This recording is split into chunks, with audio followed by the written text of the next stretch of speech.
Hi, let's talk about light rays.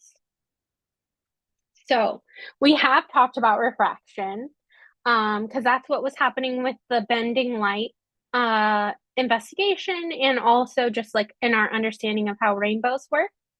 Um, but let's talk about it. It's when the light moves from one medium to another, and actually this works for all waves, remember, because light is also a wave. But it's when it moves from one medium to another. So here we're going from air to water. The path of the wave bends slightly because the wave speed is different between the two mediums. And how much light bends also depends on the wavelength of light. Um, and as we've seen before, this example with a prism, um, and white light shining in, and then because it bends a different amount, it spreads out the light, and then it does that again when it goes from this prism back into air. And so we spread out the light, the visible light from red and blue. So we've also talked about this again, but I'm just bringing it back because now we're like really thinking of the concept of refraction. So again, just a reminder, we can understand refraction some from this example of the wheels on a toy. So first, this toy is rolling smoothly down the sidewalk, and then it reaches a patch of grass. It can't roll as fast on the grass as it does on the sidewalk. And the wheel on the left here reaches the grass first because it's at an angle. Um, and it starts to slow down once it reaches the grass. But that slowing down ends up turning the whole toy. So we enter the grass at one angle, but once we're in the grass, we're changing the angle because the speed between there's a difference in speed between the grass and the sidewalk. The same thing is happening with light because the speed of light depends on the material it is traveling through. So when light goes from one material to another, its speed changes, causing its path to bend, or as we refer to it, refract. So we've also talked about, I mean, we just saw this, but we've also talked about dispersion, right? Different wavelengths of light bending differently.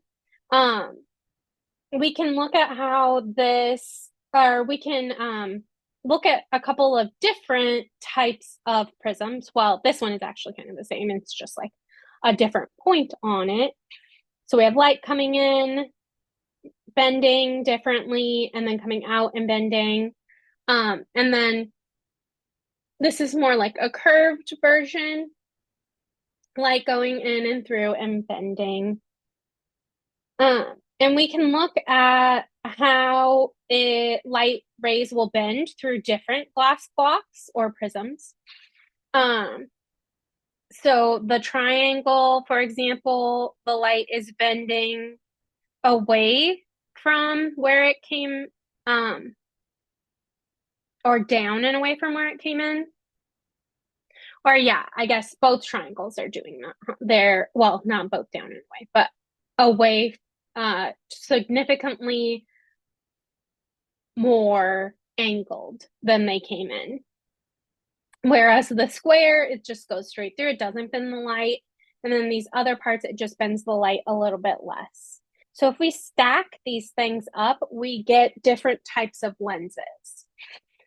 So a converging lens has those, triangles on the top, the square in the middle, and then the like these guys. I, I'm sure there's a name for that shape. Trapezoid, maybe. And combining all of those, we get a converging lens. And it's converging because it converges all the rays of light, or it brings them all together to one point.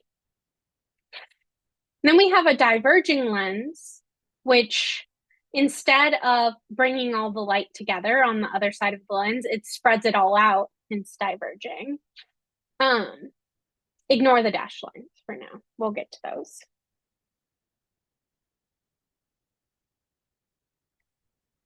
Um, so some features of lenses. There's the principal axis, which is just the line right through the middle of the lens. The focal point is here in these. Oh yeah, I have this. The focal point is this point where for a converging lens, all the light comes together. And for a diverging lens, it's where all the light appears to come from. So it spreads it out, but we can trace it backward and it looks like it's coming from the focal point. So there's a focal point on either side of the lens. The distance between the middle of the lens and the focal point is called the focal length. So let's take a look at how to find an image when we have an object. So our object is this arrow, and then we have a converging lens. We have both of our focal points. And there are specific rays that we work with when we're drawing these. So the first one is going to be in red, and that one is going to enter the lens parallel to the principal axis. So remember, the principal axis is this one through the middle. So that light is going to go in right here, and then it's going to go out and go through the far focal point. See? The next one is blue. That's going to enter through the center of the lens and not bend at all. So it's just going to go like that. See? Doesn't bend. And then the last one enters through the near focal point and then exit parallel to the principal axis. So it goes through that focal point and then it's going to come out like that. And where these all come together here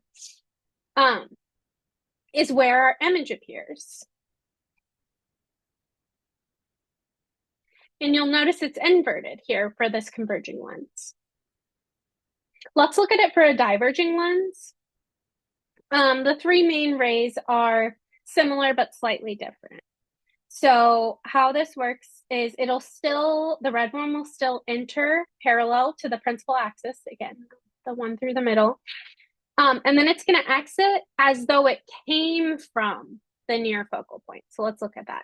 See, it's diverging lens, so it spreads things out, but then we can project back and it looks like it came through that focal point or from that focal point. Blue just enters through the center again and doesn't bend. Blue, the second one is kind of the easiest. And then finally, purple. It's going to enter toward the focal point and exit parallel to the principal axis. So it enters as if it's going to hit this far focal point, right? But then it's actually going to come out parallel to the principal axis, and then we project it backward to see where the image appears. And here is where the image is for the diverging lens. So you can see that the image is upright and it's on the same side of the lens as the image. We call that an imaginary or virtual image when it's on the same side of the lens. And this is kind of what that would look like, is like you could see the image inside the lens itself. Now let's look at a converging lens where the image is within the focal point. Or sorry, the object is within the focal point. So again, the first part is the same. It enters parallel to the principal axis and exits through the focal point. But this time we also want to project back some to find the image. Blue enters through the center and doesn't bend. We're also going to project this back too. And then finally, purple, it's going to enter as if it was coming from the focal point and exit parallel to the principal axis. So it looks like it came from this focal point, but then it comes out parallel and then we project back. And that's where our image is. So again, we have a virtual upright image, this time for a converging lens. And virtual, remember, is just when the image is on the same size of the lens as the object. And so this, where you have your object closer to the lens than the focal point, that's like what what's it called? Magnifying glass does. So You look at something small close to the lens, and then it makes it look like it's big and farther away. Okay, now diverging lens with the same kind of thing, where the image object is closer than the focal point. So again, the red one enters parallel to the principal axis and then exits as if it is from the focal point, which we project it back. There we go. Blue enters through the center and doesn't bend. We don't project this one back. Sorry, my bad. And then purple enters as if through the focal point and exits parallel.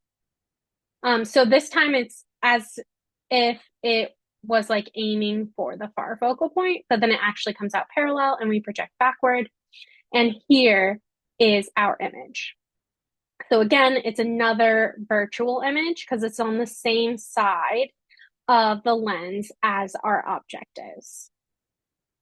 So the only one of these that gave us a real image, which is an image that shows up on the far side of the lens, was the converging lens with the object outside of the focal point, like outside of the focal length. Everything else produced a virtual image, and those ones were upright also.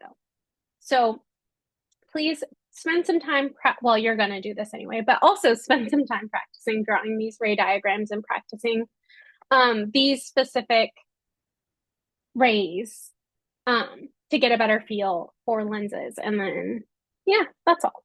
Have a great day.